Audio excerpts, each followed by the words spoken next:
കാലഘട്ടത്തിൽ അദ്ദേഹത്തിന്റെ personal assistant ആയിട്ടുള്ള വ്യക്തിയെ പോലീസ് അറസ്റ്റ് ചെയ്യുന്ന സാഹചര്യം ഉണ്ടാവും. തുടർന്ന് മുഖ്യമന്ത്രി നാട്ടിലേക്ക് എത്തുന്നതിനുള്ള സാഹചര്യം എത്തിക്കഴിഞ്ഞാൽ മുഖ്യമന്ത്രി രാജിവെക്കേണ്ടി വരികയും തുടർന്ന് കേരളത്തിന്റെ മുഖ്യമന്ത്രി പദത്തിലേക്ക് മറ്റു പല മുഖ്യമന്ത്രിയാവാൻ മോഹികളായിട്ടുള്ള ആളുകൾ തയ്യാറെടുക്കുകയും ചെയ്തിരുന്ന ഒരു കാലഘട്ടം ഉണ്ടായിരുന്നു. ആ കാലഘട്ടത്തിലാണ് ഇടതുപക്ഷം ഉന്നയിച്ച ഏറ്റവും പരമപ്രധാനപ്പെട്ട മുദ്രാവാക്യം എന്ന് പറയുന്നത്.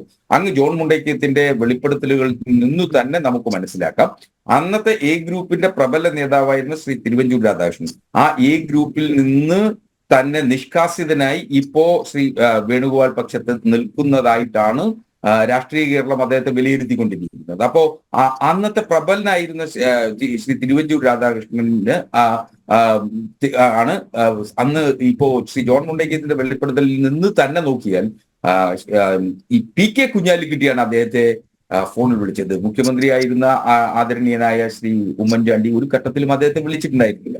മാത്രമല്ല, സോളാർ കമ്മീഷനിൽ ജസ്റ്റിസ് ശിവരാജൻ ആ കമ്മീഷനിലെ തീരുമാനങ്ങളെ സംബന്ധിച്ച് അത് സുദീർഘമായി നടത്തിയിട്ടുള്ള അന്വേഷണങ്ങൾക്കൊടുവിലാണ് ഫാക്ട്സ് ഫൈൻഡ് ചെയ്യപ്പെട്ടിട്ടുള്ളത്. അതിലിപ്പോ ഇന്നത്തെ BJP-യുടെ അധ്യക്ഷനായിട്ടുള്ള ശ്രീ സുരേന്ദ്രൻ അടക്കം കക്ഷികൾ ആയിരുന്നു എന്നുള്ള വസ്തുത മറന്നുപോകുന്നു. മാത്രമല്ല, കേരള രാഷ്ട്രീയ ചരിത്രത്തിൽ ഇന്നത്തെ BJP അധ്യക്ഷന് ഏറ്റവും പ്രബലമായ സ്ഥാനം നൽകുന്ന തരത്തിലേക്ക് രാഷ്ട്രീയ കേരളം ശ്രദ്ധിക്കപ്പെട്ടു തുടങ്ങിയിട്ടുള്ളത് ഈ 2013 അദ്ദേഹം നടത്തിയിട്ടുള്ള സോളാർ സമരത്തിന്റെ ഭാഗമായി നടത്തിയിട്ടുള്ള പത്രസമ്മേളനങ്ങളായിരുന്നു.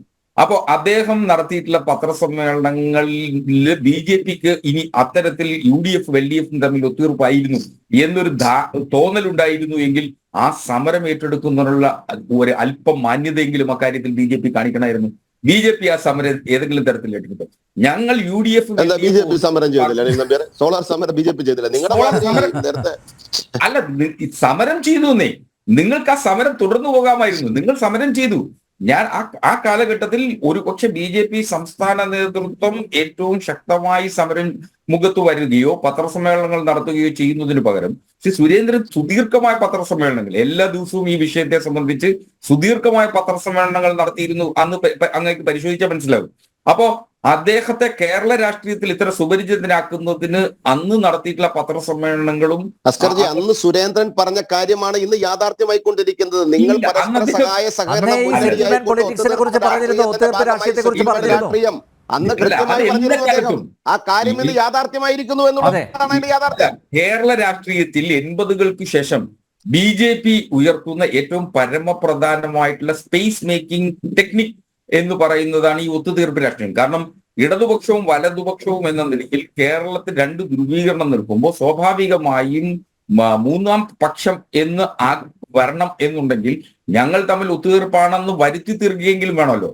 ഞങ്ങൾ തമ്മിൽ ഒത്തുതീർപ്പാക്കണമെന്ന് വരുത്തി തീർക്കുകയെങ്കിലും ചെയ്താൽ മാത്രമേ. നിങ്ങളുടെ പരമപ്രധാനപ്പെട്ട ലക്ഷ്യം എന്ന് പറയുന്നത് കേരളത്തിൽ ഇടതുപക്ഷത്തെ നിഷ്കാസിതമാക്കുക എന്നുള്ളതാണ്, തുടച്ചു നീക്കുക. എന്തുകൊണ്ടോ കേരളം മതേതര ബോധത്തോടുകൂടിയും ഇടതുപക്ഷ മനോഭാവം പുലർന്നത്, ഒരുപക്ഷെ വലതുപക്ഷത്ത് നിൽക്കുന്ന കോൺഗ്രസ് നേതാക്കന്മാരിൽ പോലും ഒരു ഇടതുപക്ഷ അനുഭാവവും ഇടതുപക്ഷ മനോഭാവവും ഉള്ളത് കൊണ്ടാണ്. അവർ കമ്മ്യൂണിസ്റ്റുകളായതുകൊണ്ടല്ല, അവർ കതറിട്ട വ്യക്തികളാണെങ്കിൽ പോലും അവർക്കൊരു ഇടതുപക്ഷ മനോഭാവം കാത്തു സൂക്ഷിക്കുന്നവരാണ്. അപ്പൊ അത്തരത്തിലൊരു ഇടതുപക്ഷ അല്ല കേട്ടോ. ഇനിയെങ്കിലും നിങ്ങളൊന്ന് യോജിക്ക്. LDF UDF വേണ്ട, നിങ്ങള് ULDF അങ്ങനെ എന്തെങ്കിലും ഒന്ന് ആക്ക്. എന്തിനാ ഈ നാട്ടുകാരെ പറ്റിക്കുന്നത്? നിങ്ങളുടെ ആത്യന്തിക ലക്ഷ്യം എന്ന് പറയുന്നത് ഒരു കേരള രാഷ്ട്രീയത്തിൽ ഒരു സ്പേസ് ഉണ്ടാവുക എന്നുള്ളതാണ്. ആ സ്പേസ് നിങ്ങൾക്ക് ലഭിക്കുന്നതാണ് നിർഭാഗ്യകരമായിട്ടുള്ള സാഹചര്യം. അസ്കർജി, അത് 4-ാം തീയതി ഉണ്ടാവും.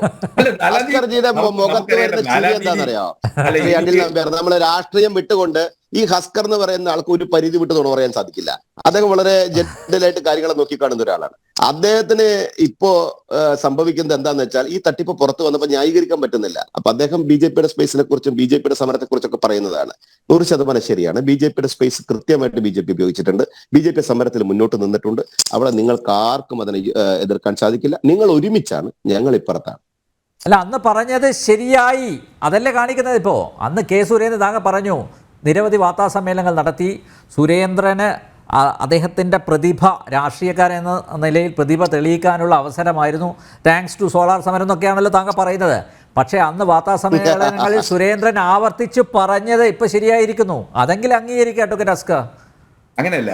അത് അന്ന് അദ്ദേഹം ഒരു ഘട്ടത്തിലും ഇങ്ങനെ ഒരു ഒത്തുതീർപ്പ് കാര്യം ഈ 2013 സോളാർ സമരവുമായി ബന്ധപ്പെട്ടും സോളാർ വിഷയവുമായി ബന്ധപ്പെട്ടും വളരെ കൃത്യമായി ഉറ്റുനോക്കുന്ന ഒരു വ്യക്തി എന്ന നിലയിൽ എനിക്ക് ആ കാലഘട്ടം മുതലുള്ള രാഷ്ട്രീയ സമരങ്ങളുടെ ചരിത്രബോധം ഉള്ളത് കൊണ്ടുകൂടിയാണ് ഞാനിത് പറയുന്നത്. അന്ന് അദ്ദേഹം ഒരിക്കൽ പോലും ഇങ്ങനെ ഒത്തുതീർപ്പ് രാഷ്ട്രീയമായിരുന്നു എന്ന് ഒരു പത്രസമ്മേളനത്തിലും പറഞ്ഞതായി ഞാൻ കണ്ടില്ല. Subject to correction. അല്ല അത് കറക്റ്റ് ചെയ്യേണ്ടി വരും. റിപ്പോർട്ട് ചെയ്ത ഒരു മാധ്യമപ്രവർത്തകനുള്ള നിലയിൽ ഞാൻ പറയുന്നു, അദ്ദേഹം ഒത്തുതീർപ്പ് രാഷ്ട്രീയം അന്ന് ആരോപിച്ചിരുന്നു. ഒത്തുതീർപ്പ് രാഷ്ട്രീയം മാത്രമല്ല, സോളാർ സമരം ഒത്തുതീരുമ്പോൾ കമ്മ്യൂണിസ്റ്റ് പാർട്ടി ചെയ്ത നരാധമ പ്രവർത്തനം കൂടി ഒത്തുതീരുന്നു എന്നുള്ള ഭയം കൂടി കേരളം മനസ്സിലാക്കണമെന്ന് ഞങ്ങൾ ഞാൻ ആ വിഷയവുമായി ബന്ധപ്പെട്ട് എന്തെല്ലാം സമരങ്ങളിൽ പങ്കെടുത്ത ആളാണ് ശ്രീ അനിൽ നമ്പ്യാർ. എനിക്കറിയാലോ, ഞങ്ങൾ ഓരോ വിഷയങ്ങളിൽ സംസാരിച്ചിരുന്നു, ഞങ്ങൾ പൊതുയോഗങ്ങളിൽ സംസാരിച്ചിരുന്ന കാര്യങ്ങളൊക്കെ ഞങ്ങൾ കൃത്യമായി പ്ലേസ് ചെയ്തിട്ടുള്ള കാര്യം തന്നെയാണ്. ഇന്ന് പൊതുസമൂഹത്തിൽ ഈ മലയാളം വാരികയുടെ ഭാഗമായിട്ട് എഴുതിയിട്ടുള്ള വാക്കുകൾ ഓരോന്നും അത് കാര്യം കൃത്യമാണ്. നിങ്ങൾ ഒത്തുതീർന്നു എന്നുള്ളത് യാഥാർത്ഥ്യമാണ്. അത് ജനങ്ങളോട് നിങ്ങൾ സമ്മതിക്കുക. ആ മാന്യതയെങ്കിലും ഈ കാലഘട്ടത്തിൽ നിങ്ങൾ കാണിക്കണം. അതെ.